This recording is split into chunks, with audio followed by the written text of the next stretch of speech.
요즘 하도 많이 많아가지고서 나라도 말이 많고 정치권도 말이 많고 경제권도 말이 많고 교회도 말이 많고 어떤 말들이 많이 해서 그것도 말을 좋은 말만 하면 좋겠는데 가짜뉴스가 막 퍼지고 이러한 일들이 비일비재하게 많이 일어나고 있습니다. 억울한 사람도 있고 또 악의적으로 사람을 막 비방하는 그런 사람들도 참 많고요. 그래서 우리가 야고보서를 강의하면서 몇 년 됐죠. 야고보서 강의를 하면서 한번 좀 살펴본 내용인데 그 내용을 좀 이렇게 바꿔가지고서 우리가 말의 의미를 한번 생각해보는 시간 갖도록 하겠습니다. 언어의 돌팔매질을 멈춰라라는 얘기예요. 언어의 돌팔매를 멈춰라. 이러한 설교정을 가지고 말씀을 함께 나눠보도록 하겠습니다. 얼마 전에 유재석, 개그맨 유재석 씨가 이런 말을 했습니다. 내가 하는 말과 행동이 내 인생을 만들어 간다는 것을 진짜 실제로 많이 느끼거든요. 이게 유재석 씨가 한 말입니다.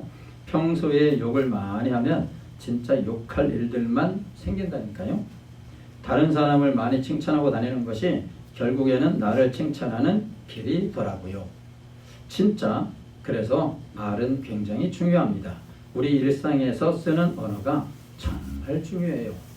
여기까지가 유재석 씨가 말한 내용입니다. 그러니까 말이 참 중요하다. 내가 욕을 많이 하면 욕할 거리가 생긴다는 얘기예요. 칭찬을 많이 하면 그 칭찬이 결국에는 나에게 돌아온다는 얘기예요. 참으로 귀한 말이 아닐 수가 없습니다. 세상에서 가장 아름다운 말이 무엇일까? 많은 사람들이 공통적으로 사용하는 말이 가장 아름다운 말일 것으로 생각이 됩니다. 사람들이 많이 사용하는 것, 사람들이 어떤 말을 많이 사용하는가? 그 말을 보면은요, 참 저 말이 아름답다, 참 귀한 말이다, 중요한 말이다 라는 것을 우리가 알 수 있습니다. 브라질 사람들은 오브리가도라는 말을 하더라고요. 오브리가도, 감사합니다 라는 말입니다. 감사합니다. 이 말을 아주 입에 달고 산다고 합니다. 달고 살아요. 가정이나 직장에서 틈만 나면은 오브리가도 이런답니다. 그래서 이제 일상에서 가장 많이 사용하는 단어가 오브리가도라고 합니다. 미국 사람들이 가장 많이 사용하는 단어는 땡큐입니다. 감사합니다 라는 말이죠. 그들은 남녀노소 할 것 없이 생활 속에서 작은 일에도 땡큐라고 합니다. 그래서 영어를 배울 때 저번에 어떤 텔레비전 프로그램을 이렇게 보니까 꼭 뒤에 이 앞에 땡큐, 이 끝에 가서 땡큐 아니면 플리즈 이런 말을 꼭 붙여야 된다고 가르쳐 주더라고요. 땡큐 이런 말을 많이 합니다. 미국에서 가장 많이 사용하는 언어 50개를 선별했는데 그 중에 땡큐, 감사합니다가 28%로 1위를 차지했다고 합니다. 이것은 그야말로 감사가 몸에 배어 있다는 거예요. 감사가. 몸에 배어 있습니다. 하나님을 가장 기쁘시게 하는 사람의 언어도 뭘까? 감사합니다입니다. 그래서 우리 기도 내용을 가만히 분석해 보면은 첫 번째로 입을 열자마자 하나님 감사합니다 이 말을 합니다. 뭘 감사하는지는 잘 모르겠지만 하여튼 감사합니다 하면서 기도를 시작하는 것을 봅니다. 아름다운 것일 수가 있습니다. 하나님이 보실 때 얼마나 기뻐하시는 일일까요? 그래서 유대인의 격언 중에 이런 말이 있습니다. 감사합니다 라는 말이 혀에 붙기 전까지 아이에게 아무 말도 가르치지 말라라는 말이 있습니다. 아름다운 말의 중요성을 보여주고 있는 것이죠. 말을 하되 아름다운 말을 하라는 거예요. 말을 하되 살리는 말을 하라는 것입니다. 크리스천들이 믿음이 있노라 하면서 행동이 따라오지 않으면 그 믿음은 가짜라고 성경은 우리에게 분명히 가르쳐주고 있습니다. 믿음을 행동으로 나타내는 방법 중 하나가 뭘까? 바로 말, 언어입니다. 이것이 가장 큰 비율을 차지하고 있습니다. 본문은 오늘 말씀을 나눌 본문은 믿음을 행동으로 나타내는 중요한 방법 중에 말에 대한 중요성을 가르쳐 주고 있는 내용입니다. 사람이 하는 말들을 들어보면요, 그 사람의 크기를 알 수 있고 그 사람의 스케일이 어느 정도, 그 사람의 수준이 어느 정도인지를 알 수 있습니다. 위대한 마음을 가진 사람들은 뭐에 대해서 주로 얘기하느냐면 사상에 대해서 주로 얘기를 합니다. 사상, 철학에 대해서 얘기를 많이 합니다. 근데 평범한 일상을 사는 그러한 평범한 사람들은 주로 뭐에 대해서 얘기하냐면은 사건에 대해서 얘기를 합니다. 사건에 대해서. 어저께 무슨 사건이 있었을까? 또 무슨 뭐가 있었을까. 근데 저는 평범한 사람밖에는 되지 못하는 것 같아요. 항상 텔레비전 보면서 무슨 사건이 세계에서 일어나고 있을까 이거에 대해서 저 집중하고 거기에 대해서 이렇게 관심을 많다 보니까 평범한 사람밖에는 못 되는 것 같습니다. 그러나 최소한 우리는 협소한 사람은 되지 마셔야 됩니다. 협소한 마음을 가진 사람일수록 하는 말들이 험담입니다. 험담. 위대한 사람들은 사상을 얘기하고 그저 평범한 사람들은 사건에 대해서 얘기하고 협소한 사람, 아주 속이 좁은 그러한 사람들, 그릇이 작은 사람들은 남에 대해서 얘기한다는 거예요. 험담을 한다는 겁니다. 생각 혹은 마음이죠. 마음과 언어, 생각과 언어, 마음과 언어는 굉장한 밀접한 관계가 있습니다. 그래서 우리가 꼭 기억하셔야 됩니다. 마음에 생각하고 있는 것이 언어로 표현되고 언어가 행동이 되고 여러 번의 행동이 결국에는 우리의 습관이 됩니다. 그리고 습관이 고착화되어 버리면 그 사람의 인격이 되는 겁니다. 그래서 우리는 순서를 꼭 기억하셔야 됩니다. 내 마음에 무슨 생각을 하고 있느냐가 따라서 우리의 언어로 표현이 되는 거예요. 언어로 표현이 되고 언어로 표현이 되는 것이 곧 우리의 행동이 된다는 겁니다. 언어가 나오면 그 다음에는 행동이 돼요. 그리고 행동이 자꾸 하루하루 넘어가면서 반복화됩니다. 반복성을 띱니다. 그러면 그것이 그냥 내 인격이 돼버리는 거예요. 내 인격이.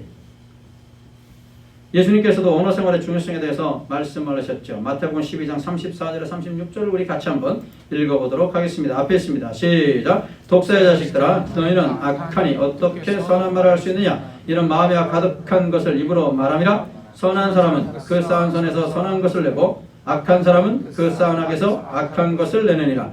내가 너희에게 이르노니 사람이 무슨 무익한 말을 하든지 심판날에 이에 대하여 신문을 받으리니. 독사의 자식들아, 어떻게 너희는 악하니 어떻게 선한 말을 내겠느냐는 거예요. 마음에 가득한 것을 보세요. 마음에 가득한 것을 입으로 말함이라 그러잖아요. 마음에 가득한 것을 입으로 말함이라. 마음에 어떤 생각을 담고 있든지 그 생각이 언어를 통해서 밖으로 표현이 된다는 거예요. 밖으로 표현이 됩니다. 그리고 방금 전에 말씀드렸지만 그 표현된 말들이 행동이 돼버리는 거예요. 그리고 행동의 반복성이 결국에는 인격이 돼버리는 거예요. 습관이 되고 인격이 돼버리는 거예요.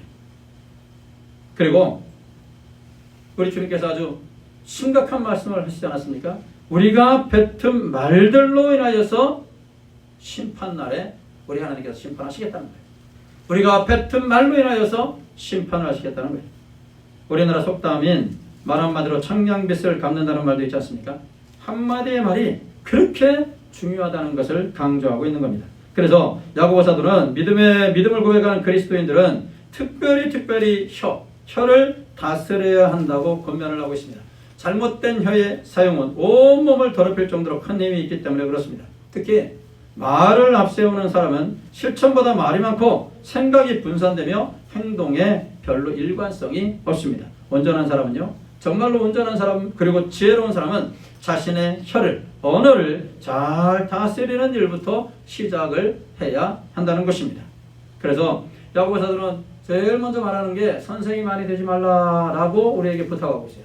선생이 많이 되지 말라. 오늘 보면 1절과 2절을 같이 한번 읽어볼까요? 보면 1절, 2절 같이 읽습니다. 시작. 내 형제들아, 너희는 선생된 우리가 더 큰 심판을 받을 줄 알고 선생이 많이 되지 말라. 우리가 다 실수가 많으니 만일 말에 실수가 없는 자라면 곧 온전한 사람이라 능히 온몸도 굴레 씌우리라. 야고보 사도는 혀의 위험성을 지금 강조하면서 선생이 많이 되지 말아라. 선생이 많이 되지 말아라. 선생은 뭡니까? 말과 행동으로 다른 사람들을 가르치는 겁니다. 학문을 가르치는 게 아니에요. 학문을 가르치는 게 아니에요.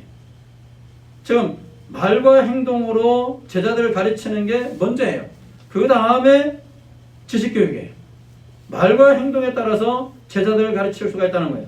말과 행동에 있어서 모범적인 생활을 해야 된다는 얘기죠. 그래서 선생된 자는 더욱더 말과 행동에 있어서 조심해야 한다는 겁니다. 그런데 당시 선생이라 불리던 이 랍비들, 당시 선생은 랍비들이거든요. 이 랍비들은 책임과 사명보다는 사람들에 대한 인기나 특권을 더 좋아했다는 겁니다.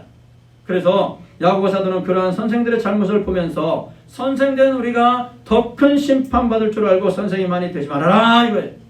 여기서 말하는 선생, 디다스칼로라는 헬라어를 사용하는데 선생의 위치에서 우월의식을 가지고 매사에 자기 의견을 피력하기를 좋아하고 지나치게 다른 사람의 일을 간섭하기를 좋아하며 타인에 대한 비난과 판단을 일삼는 사람들을 의미하는 겁니다. 안 좋은 말들 뿐이죠. 우월의식을 가지고 매사 자기 의견만을 피력하길 좋아하고 지나치게 다른 사람의 일에 간섭하길 좋아하고 타인에 대해서 비난과 판단을 일삼는 사람. 선생의 직무에 대해서 가져오는 폐단이 많으니 결코 선생 되지 말아라, 선생이 많이 되지 말아라, 이런 뜻이 아닙니다, 여러분. 다만 자신의 허물과 결점은 보완하지 않은 채 다른 사람들의 결점과 허물을 들추어내어서 비난과 판단을 일삼는 자들을 향해서 그러한 자가 선생이 돼버리면은 그런 선생은 더 큰 심판을 받는다는 것을 경고하고 있는 겁니다. 우리가 방금 전 얼마 전에도 텔레비전을 통해서 선생이 되지 말아야 될 자가 선생 된 거 봤지 않습니까? 교사가 되지 말아야 될 자가 교사가 돼버리는 거예요. 교사로 되면 안 되는 자가 교사가 돼버려요. 교사의 자격이 없는 자가 교사가 돼버리니까 문제가 심각해지는 거 아닙니까? 사회 문제가 돼버리는 거 아닙니까? 여기서 야고보 사도가 말하는 게 그거예요. 선생 자체를 되지 말라는 게 아니에요. 그거 되지 말라는 게 아니에요. 비난과 판단을 일삼는 다른 사람들의 결정과 허물을 들춰내가지고서 비난과 판단만을 일삼는 그러한 자가 되지 말라는 겁니다. 사랑하시는 성도 여러분, 우리는 남을 판단하고 정죄할 수 없는 사람들이라는 걸 기억하셔야 됩니다. 다 허물이 있고 약점이 많은 죄인이기 때문에 그렇습니다. 저도 죄인이고 여러분도 죄인 아닙니까? 우리가 누구를 정죄할 수 있습니까? 그러므로 다른 사람의 허물과 약점을 볼 때에 그것을 덮어주고 긍휼히 여기는 마음을 우리가 가져야 될 줄로 믿습니다. 그게 성도의 올바른 자세입니다. 그리고 성도는 하나님 앞에서 입으로 그들을 향해 죄를 범하지 않도록 성령 충만함으로 혀에 절제의 재간을 물리고 또 다른 사람의 허물을 볼 때에 비방하고 정죄하는 것이 아니라 그들의 허물을 보면서 오히려 자기를 성찰하고 자신의 잘못과 허물을 고쳐 아름다운 신앙을 이루는 성도가 되셔야 한다는 것입니다. 우리는 성숙한 언어 생활을 위해서 많이 노력해야 됩니다. 많이 노력해서 혀를 통제하셔야 됩니다.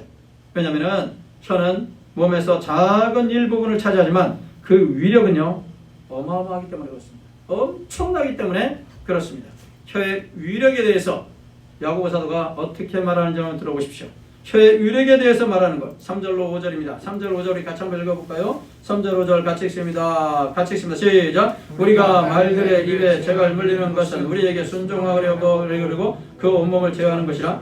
또 배를 보라. 그렇게 크고 광풍에 밀려가는 것들을 지극히 작은 키로서 사공의 뜻대로 운행하나니 이와 같이 혀도 작은 지체로 돼 큰 것을 자랑하도다.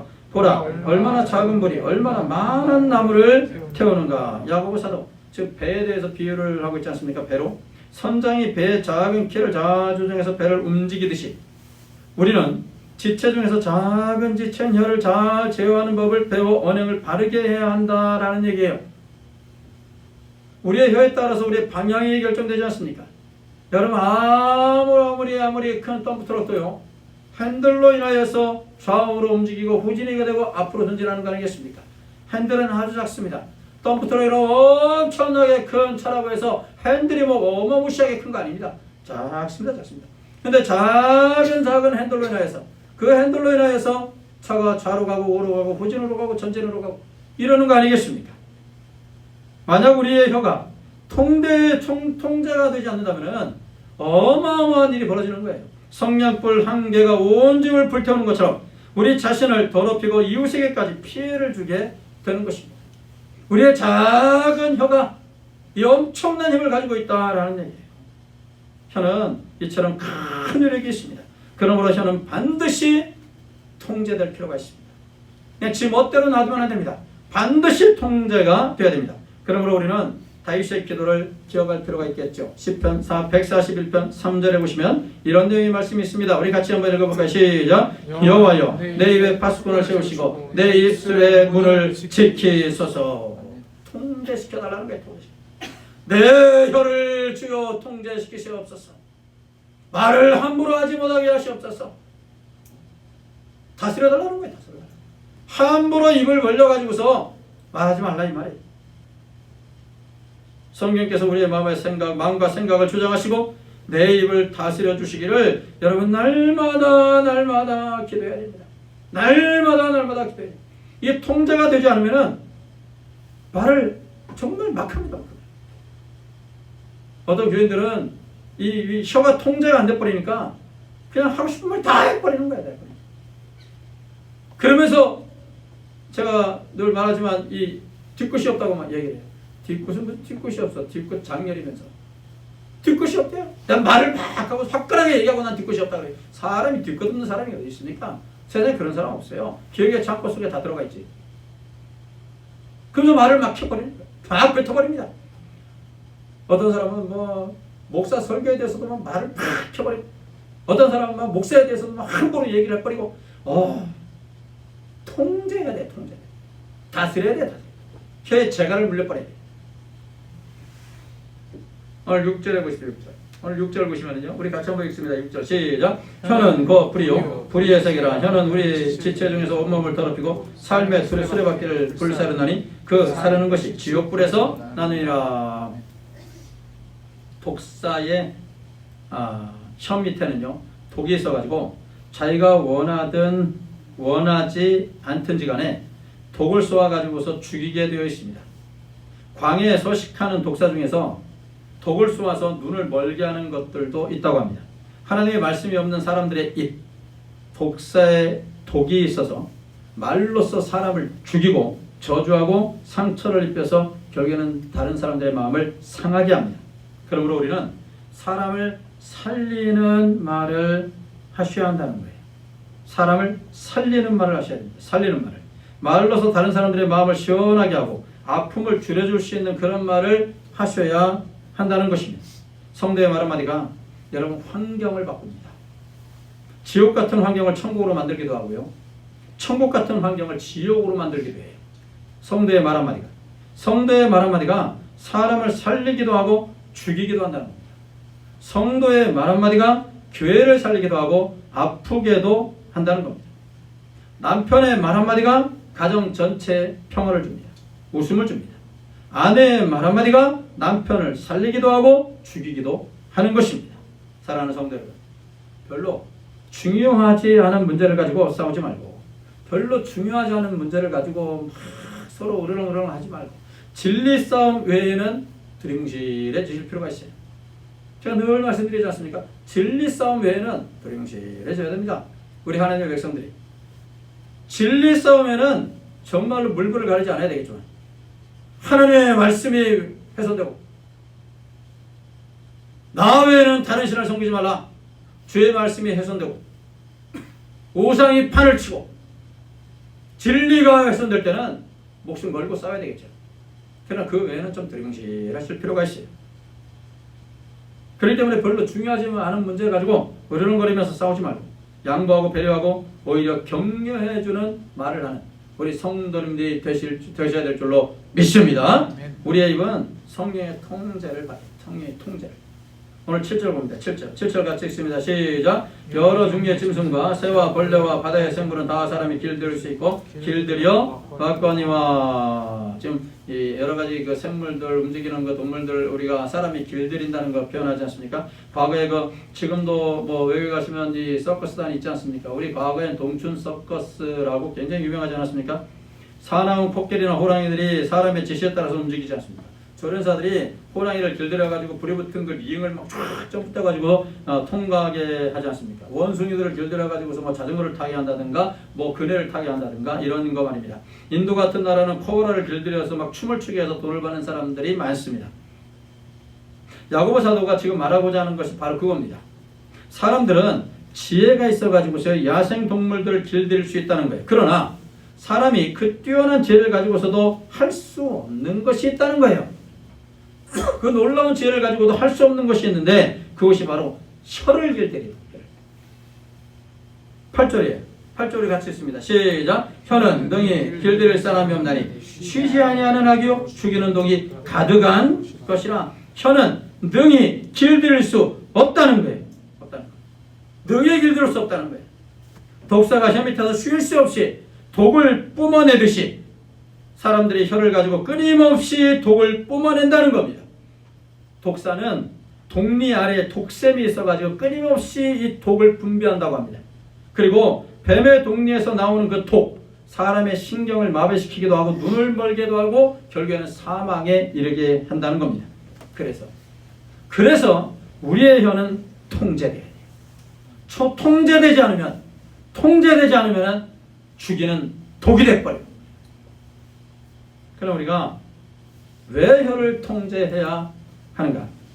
야고보 사도는 우리가 왜 혀를 통제해야 하는지에 대해서 아주 자세하게 우리에게 말하고 있습니다. 오늘 9절 10절을 같이 한번 읽어볼까요? 시작! 이것으로 우리가 주 아버지를 찬송하고 또 이것으로 하나님의 형상대로 지음을 받은 사람을 저주하나니 한 입에서 찬송과 저주가 나오는도다. 내 형제들아, 이것이 마땅하지 아니하니라. 우리 그리스도인들의 마음에는 두 개의 구멍이 있다고 표현하고 있습니다. 하나는 정욕의 시꺼먼 구멍이 나오는 구멍이에요. 정욕의 시꺼먼 물이 나오는 거예요. 다른 하나는 성령의 깨끗한 물이 나오는 구멍입니다. 그러므로 우리는 언제나 더러운 물이 나오는 구멍을 철저하게 막고 성령이 우리 마음에 흘러 들어오게 하셔야 한다는 것입니다. 항상 성령으로 충만해야 한다는 말이죠. 항상 기도하고 항상 말씀 보고 그래야 우리의 입에서 찬송이 나오고 형제를 살리는 말을 할 수가 있다는 것입니다. 저도 말을 조심하려고 많은 애를 씁니다. 특별히 평소에 주중에도 애를 많이 쓰지만 특별히 토요일이면 더 주의를 기울입니다. 더군다나 주일 아침에는 아예 얼마나 신경이 쓰이는지 몰라요. 왜냐하면 주일이면 예배를 인도하고 하나님의 말씀을 전해야 될 거 아니겠습니까? 그래서 가급적이면 토요일 날은 주의하면서 사람을 만나는 것조차도 저는 좀 주의를 기울입니다. 사람도 제대로 만나지 않으려고 해요. 혹시라도 내 마음이 상해가지고서 나쁜 감정이 생겨버리면 주일에 하나님의 말씀을 전할 때 굉장히 마음이 부담이 되고 힘들어요. 왜냐하면 마음이 이미 상한 상태 아닙니까? 마음이 이미 상한 상태로 하나님 앞에 나와가지고 예배를 인도하고 하나님의 말씀을 증거해 보십시오. 얼마나 하기야 하겠죠. 그런데 마음이 얼마나 부담이 되고 무거운지 모르죠. 힘들어요. 그래서 우리 모두 말을 조심하도록 노력을 하셔야 됩니다. 저뿐만 아니라 여러분들께서도 주중에서도 열심히, 생활 속에서도 열심히 말을 조심해야 되겠지만은 특별히 토요일 날은 여러분 조심하셔야 됩니다. 왜냐하면 주일날 올라오셔가지고 주일날 예배드리면서 와가지고서 말씀의 은혜를 받지 못해요. 왜냐하면 이미 마음이 상한 상태예요. 주일날 아침에 열심히 집에서 부부싸움 하고 올라와서 무슨 은혜를 받겠습니까? 은혜 받을 수가 없어요. 받을 수가 없는 거예요. 그래서 우리는 통제돼야 돼요. 야고보 사도는 계속해서 혀를 통제해야 한다는 것을 나무 비유로 설명하고 있지 않습니까? 12절 보세요. 12절 보시면 내 형제들아 어찌 무화과 나무가 감단 열매를 포도나무가 무화과를 맺겠느냐 이와 같이 짠물이 단물을 내지 못하느니라. 이 말씀은 무화과 나무에는 무화과 열매가 포도나무에는 포도 열매가 맺듯이 사람도 속이 변하지 않으면 악한 말이 나온다는 그러한 뜻입니다. 예수님도 비슷한 말씀을 하셨죠. 마태복음 7장 16절에서 18절을 우리 같이 읽어보도록 할까요? 우리 같이 한번 읽어봅니다. 시작! 그들의 열매로 그들을 알지니 가시나무에서 포도를 또는 엉겅퀴에서 무화과를 따겠느냐. 이와 같이 좋은 나무마다 아름다운 열매를 맺고 못된 나무가 나쁜 열매를 맺나니 좋은 나무가 나쁜 열매를 맺을 수 없고 못된 나무가 아름다운 열매를 맺을 수 없느니라. 속에 있는 것이 밖으로 표현이 되는 겁니다. 따라서 우리의 속사람이 변해야 한다. 우리의 속에서 어떤 생각을 가지고 있느냐에 따라서 말이 달라지는 겁니다. 우리 속사람이 항상 하나님의 말씀으로 가득 차 있어야, 우리 마음속에 하나님의 말씀으로 차 있어야 아름다운 말을 하고 사람 살리는 말을 하게 되는 것입니다. 남자는 하루 평균 한 2만 마디를 한다고 합니다. 하루 평균 2만 마디. 여성은 얼마나 말할까요? 한 10,000마디를 더 한다고 합니다. 3만 마디. 역시 여자가 말이 많습니다. 2만 마디, 3만 마디.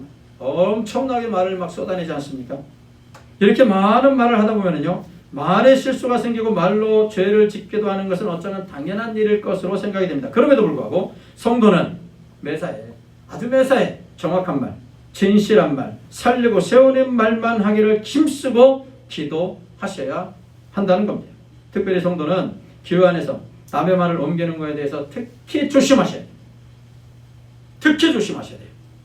사탄은 성도들의 말을 가지고 교회를 분란시키는 전략을 쓴다는 것을 기억하셔야 됩니다. 그래서 우리 성도님들은 나와 너 사이에 있는데 다른 사람을 갖다 놓고 얘기하지 말라 이 말이에요. 칭찬하려면 하고 허물과 뭔가 잘못된 부분을 얘기하려면 아예 입을 닫아버리라 이 말이에요. 나와 너 사이에 제3자를 갖다 놓고 얘기하지 말라 이 말이에요. 근데 우리 성도님들은 모든 사람들이 그런 것 같아. 나와 너 사이에 다른 사람 얘기하기를 엄청 좋아한다. 다른 사람 얘기하기를 엄청 좋아합니다. 근데 이거는 대체적으로 보면 칭찬이 안 나와요. 안 좋은 말이 나오지. 이게 바로 사탄의 전략이에요. 교회를 분산시키는 거예요. 교회를 분란시키는 거예요. 여러분 가정도 사탄이 무너뜨리려고 할 때 전략 중 가장 최고로 쓰는 전략이 뭔지 아십니까? 말로써 남편에게 상처 주는 거예요. 말로써 아내에게 상처 주는 거예요. 그래서 우리의 혀는 반드시 통제가 되어야 됩니다. 통제되지 않고 컨트롤되지 않고 그냥 내뱉는 대로 놔둬버리면은 이건 완전히 상처 주는 말 막 무시해 쏟아내는 거예요. 그럼 우리가 끝으로 언어를 올바로 사용하려면 어떻게 해야 될까? 언어를 올바로 사용하면 어떻게 될까를 한번 보도록 하겠습니다. 첫 번째로는 하나님의 은혜를 날마다 구하셔야 됩니다. 언어 사용을 올바로 하려면 혀를 통제하고 올바른 언어 사용을 하려면 하나님께서 기뻐하시는 언어 사용을 하려면 하나님의 은혜를 날마다 구해야 됩니다. 이스라엘 백성들이 홍해를 건넜습니다. 홍해를 건넌 후에 광야를 이제 접어들죠. 광야를 접어드는데 그 광야를 접어드는 장면이 이제 출애굽기 16장부터 이제 등장을 하는데 15장에는 모세의 노래가 이제 등장을 하고 또 15장 끝에서부터 이제 광야 생활을 들어가지 않습니까? 그 15장 끝에 가서 보시면은 출애굽기 15장 끝에 가서 보시면은 모세가 홍해에서 이스라엘을 인도함에 그들이 나와서 수르 광야로 들어갔다 이렇게 표현하고 있어요. 수르라는 말, 수르 광야, 수르라는 말이 벽이라는 뜻이에요. 벽. 그러니까 벽을 만난 듯한 느낌이에요. 벽. 광야로 들어갔는데 탁 벽에 부딪히는 그 느낌. 그 느낌을 지금 이스라엘 백성들이 받았다는 의미예요. 굉장히 어렵다는 얘기죠. 뭐 때문에 어려웠을까? 연속해서 그 내용을 보니까 물이 없어서 굉장히 어려웠다는 거예요. 물이 없어서. 아마도 생각해 봤을 때 홍해를 건너서 한 2, 3일 홍해를 건너서 광야를 접하고 한 2, 3일을 걸어갔을 것으로 생각이 됩니다. 근데 벽 같은 현실을 부딪힌 거예요. 벽 같은 현실. 벽 같은 그 현실을 부딪혔는데 그것이 바로 물이 없어서 고통, 고난, 엄청난 괴로움을 겪었다는 거예요. 해결이 안 보여요. 해결이. 아무런 해결이 안 보입니다. 내가 햇살이 목마르면 그냥 가만히 그냥 견뎌볼 만한데 그냥 뭐 며칠 더 있으면 하나님께 해결해 주시겠지 하는데 자녀들이 한마디로 새끼들이 그냥 아빠 물 엄마 물 이러면은 어떻게 견디겠습니까? 내가 아픈 거는 견뎌도 자식 새끼 아픈 거는 못 견디잖아요. 그냥 물 달라는데 못 견디는 거예요. 못 견디는 거예요. 이스라엘 백성들이 현실에 부딪혔단 말이에요. 이 현실에 부딪혔는데 그곳이 어디냐면 마라는 지역이 마라는 지역인데 이 마라에 이르러서 그곳에 물이 없으니까 그 물을 만났거든요. 간신히 마라라는 지역에 가서 물이네. 간신히 목말라서 막 헤매고 있는데 물을 만났어요. 근데 물을 먹어봤더니 이게 쓴맛이 나는 거예요. 짠맛이 나는 거예요. 견딜 수가 없는 거예요. 먹을 수가 없는 거예요. 마실 수가 없는 물이랄까라는 얘기예요. 그때 모세가 백성들을 위해서 기도하지 않습니까? 백성들은 모세를 원망하고 하나님을 원망하는데 모세는 하나님 앞에 기도하지 않습니까? 이 현실을 놓고 하나님 앞에 기도하지 않습니까? 그래 기도했더니 하나님께서 뭐라 하십니까? 모세가 여호와께 부르짖었더니 여호와께서 그에게 한 나무를 가리키시니 그가 물에 던지니 물이 달게 되었더라. 이렇게 표현하고 있어요. 한 나무를 하나님께서 지정해 주시고 그 나뭇가지를 물에 던져라 했더니 쓴물이 단물이 되어버렸다라는 얘기예요. 하나님의 능력이 임하면은 쓴물 나는 샘이 단물 나는 샘물로 변할 줄로 믿습니다. 쓴물 나는 샘물이 단물 나는 샘물로 바뀌어버리는 거예요. 내 스스로는 내 혀를 다스릴 능력이 없지만 쓴물이 변하여 단물이 되게 하신 하나님의 능력이 우리에게 임하면은 우리의 혀도 은혜를 입어서 사람을 살리고 세우는 단물 나는 샘이 될 줄로 믿습니다. 그래서 하나님 앞에 날마다 구해야 된다는 거예요. 하나님이여 나를 도와주셔서 내 마음속에서 단물 나는 사람이 되게 해주시옵소서. 날마다 은혜의 말만 하게 해주시옵소서. 구하셔야 된다는 얘기예요. 우리가 올바른 언어를 사용하려면 하나님이 원하시는 언어를 사용하려면 하나님의 은혜를 받아야 가능하다 이 말이에요. 하나님의 은혜를 받지 못하면 우리의 마음속엔 부패한 본성이 있기 때문에 온갖 나쁜 것만 그냥 쏟아내는 거예요. 세계에 질투하는 마음, 미워하는 마음, 비방하는 마음, 중상하는 말, 이러한 것들이 내 마음속에 가득해가지고 그것이 말로도 다 편이 돼버리는 거예요. 그래서 은혜를 받아야 된다는 얘기예요. 그래서 하나님의 능력을 받아야 된다 이 말이에요. 그래야 하나님의 원하시는 기뻐하는 말, 이웃을 살리는 말, 가정을 살리는 말을 할 수 있게 되는 것입니다. 올바른 언어 사용을 위해서 이제부터 여러분 날마다 하나님의 은혜를 구하셔서 올바른 언어 사용하시는 은혜가 있기를 예수님의 이름으로 축복합니다. 그리고 두 번째는 올바른 언어 사용을 위해서는 비판의 말은 스탑하고 사랑의 언어는 이제 스타트하는 겁니다. 의지적으로 좀 노력하자 말이에요. 의지적으로. 하나님의 은혜가 임했습니다. 이 두 번째는 우리 의지를 좀 강하게 하자라는 얘기예요. 비판의 말을 절대 하지 않겠다. 이제부터 사랑의 언어만 해야 되겠다. 결심해보자 이 말이에요. 결심해보자. 우리가 언어를 어떻게 사용하느냐에 따라서 우리의 삶의 모습이 여러분 결정이 됩니다. 자기 입에서 나온 말이 자기 자신을 망쳐버리기도 하고 때로는 상대방의 일생을 완전히 망쳐버리기도 한다는 것을 여러분 기억하셔야 됩니다. 교회 안의 지체에게 물론 자신의 가족에게도 항상 좋은 말을 할 줄 아셔야 한다는 겁니다. 세상에서 가장 쉽게 그리고 편하게 대화할 수 있는 대상이 누굽니까? 배우자 아닙니까? 그래서 그저 그냥 생각나는 대로 말하는 경향이 아주 많습니다. 조심하지 않고. 제일 허물없이 말할 수 있는 대상이 남편과 아내지만 제일 조심해야 되고 예를 갖춰야 될 대상도 남편이고 아내예요. 이걸 우리가 꼭 기억하셔야 됩니다. 그냥 생각 없이 말하는 경향이 굉장히 많습니다. 가끔은 비판의 말을 막 퍼붓습니다. 그리고 미안하다는 말도 안 하죠. 특별히 속이 좁아 터진 남편들이 말입니다. 아주 속 좁아 터진 남편들이 자기 말만 딱 해놓고 그 다음에는 미안하다는 소리 한마디도 안 합니다. 남편들이 주로 하는 말들 가운데 우리 성도들에게는 없었으면 좋겠는데 아내가 무슨 말을 하려고 하면은 시끄러워. 결론만 말해. 이런 말 자주 하죠. 우리 그 주부님들은 들어보셨는지는 모르겠어요. 그럼 내가 자주 하는 말이에요. 시끄러워. 결론만 말해. 여러분 이렇게 되면은 가정은 대화가 사라지게 됩니다. 그리고 서로 불신만 생기게 됩니다. 자녀에게도 그야말로 사탄의 언어를 쏟아붓는 부모님들 있습니다. 사탄의 언어예요. 사탄의 언어. 돈 달라고 그러면 뭐? 또 책 산다고? 치지 못하는 놈이 무슨 책이야 맨날. 이거 자식 죽이는 거예요. 자식 저주하는 거예요. 공부도 못하면서 꼴도 보기 싫다. 이런 완전히 꼴도 보기 싫은 자식이 왜 낳았어 그럼? 꼴도 보기 싫어. 아니 자식이 아니라 왼수다 왼수. 이런 말을 하는 아주 이건 머리가 어떻게 된 사람이 아니고는 어떻게 그런 말을 하는. 자식이 아니라 왼수다 왼수. 이런 말을 세상에 어떻게 해요? 근데 부모님 가운데 그냥 막 뱉어버려. 막 뱉어. 사탄이 아니라 사탄의 언어를 뱉어버리는 거예요. 자식. 우리 또 주부님들은 가끔 또 그런 말을 하죠. 지 애비 닮아가지고. 지 애비 닮아가지고. 왜 지 애비 닮았다고? 물론 우리 집이야 지 애비 닮았으면 잘났지. 우리 집 지 애비 닮았으면 괜찮은 건데 지 애비 닮아가지고. 지 애비 닮아가지고도 가끔 듣는데 지 애비 닮아가지고를 더 많이 들어요. 지 애비 닮아가지고. 그럼 좀 더 얘기하지. 지 할아비 닮아가지고. 지 할머니 닮아가지고 좀 더 올라가가지고 이런 말 많이 해요. 이런 말이 있더라고요. 입술에 30초가 가슴에 30년이 된다. 이런 것들은 받아 적는 게 좋아요. 얼마나 좋은 말인지 몰라요. 입술에 30초가 가슴에 30년 된다. 야, 이게 좋은 말이에요. 나도 이거 어디서 봤는지 모르겠어요.